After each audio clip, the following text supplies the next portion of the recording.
Hello, আসসালামু আলাইকুম। কেমন আছেন সবাই? তো নতুন একটা রেসিপি নিয়ে আবার আসলাম, আশা করি ভালো লাগবে। তো দেখেন আমি কী রান্না করছি। তো এখানে আমি একটা বড় পেঁয়াজ কেটে নিয়েছি। এখানে আমার ছাদের গাছ আছে, গাছের দুটা লাল মরিচ নিয়ে নিয়েছি। এখানে 5টা ডিম সিদ্ধ করে আমি ছিলে নিয়েছি, যেহেতু ডিমগুলো নতুন ছিল এটার জন্য ছেলেটা খুব ভালো হয় নাই। আর হচ্ছে এখানে আমি একটা মিষ্টি কুমড়া নিয়েছি। তো মিষ্টি কুমড়া তো সবাই চেনেন, সবজি হিসাবে তো সবাই খেয়ে থাকেন। তো আমি এখন এই মিষ্টি কুমড়া দিয়ে আমি খুবই সুস্বাদু মজাদার একটা রেসিপি তৈরি করব। তো চলেন আমরা রেসিপিতে যাই। তো প্রথমে আমি মিষ্টি কুমড়াটা কেটে নিব। তো আমি সাধারণত বটি দিয়ে আমি কুটাকাটি করি আর কি, আমি ছুরি দিয়ে পারি না। তো যারা ছুরি দিয়ে পারেন তারা ছুরি দিয়ে কেটে নেবেন। তো এভাবে যে 4 পিস করে আমি প্রথমে ছিলে নিব। এই যে, তো এই যে এইভাবে আমরা ওই সবুজ অংশটা ফেলে দিবেন। এই সবুজ অংশটা মানে ফেলে দিলে ভালো হয়।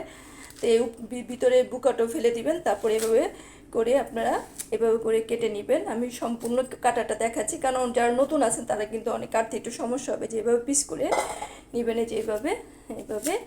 এটা একদম ছোটও না বড়ও না, মিডিয়াম পিস করে নেবেন, এই যে এইভাবে। তো আমি সবগুলো কেটে নিই। তো আমি এই যে মিষ্টি কুমড়োগুলোকে এইভাবে কেটে এখন ভালো করে ধুয়ে নিচ্ছি। তো রান্না করার জন্য আমি এখানে একটি কড়াই নিয়ে নিয়েছি। এখন আমি সামান্য একটু সামান্য একটু লবণ দিয়ে দিব। এখানে ডিমটা ভেজে নিব। তো লবণ দিলে তেলটা ছিটে আসে না, তো যে আমি ডিমগুলো সব দিয়ে দিলাম।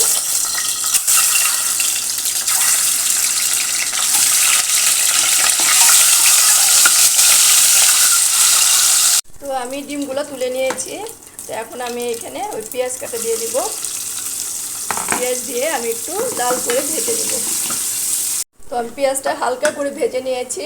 এখন আমি এখানে 1 চা চামচের মতন হলুদ আর মরিচের গুঁড়ো দিব। এখানে আমার একসাথে মিশানো আছে, হলুদ হচ্ছে 1 ভাগ, মরিচ হচ্ছে 2 ভাগ, আর হাফ চামচ ধনিয়া গুঁড়া দিব, আর হাফ চামচ হচ্ছে লবণ দিয়ে দিব। তো লবণটা তো পরিমাণ মতো যার যার টেস্ট অনুযায়ী দিবেন। তো মশলাটা মিশিয়ে এখন এর মধ্যে আমি মিষ্টি কুমড়াগুলো দিয়ে দেব। তো খুবই সুস্বাদু একটা রান্না, যারা মিষ্টি কুমড়া খেতে পছন্দ করেন তাদের জন্য এই রান্নাটা। তো মিষ্টি কুমড়া তো অনেকভাবেই খান, আপনারা এইভাবে অবশ্যই খেয়ে দেখবেন, ট্রাই করবেন বাড়িতে, এবং কেমন হলো আমাকে কমেন্টসে জানাবেন। তো আমি মিষ্টি কুমড়া দিয়ে দিলাম, দিয়ে আমি মশলার সাথে একটু মিষ্টি কুমড়াগুলো কষিয়ে নেব। এই তো এখন মিষ্টি কুমড়া আমার একটু মশলার সাথে কষানো হলে আমি এর মধ্যে ডিম দিয়ে জল দিয়ে দেবো।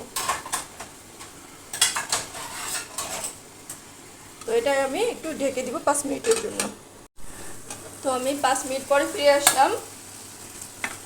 তো এই যে দেখেন কত সুন্দর কষানো হয়ে গেছে, পানি যা বের হয়েছিল শুকিয়ে গেছে। এখন আমি ভালো করে এটা মিশিয়ে নিব।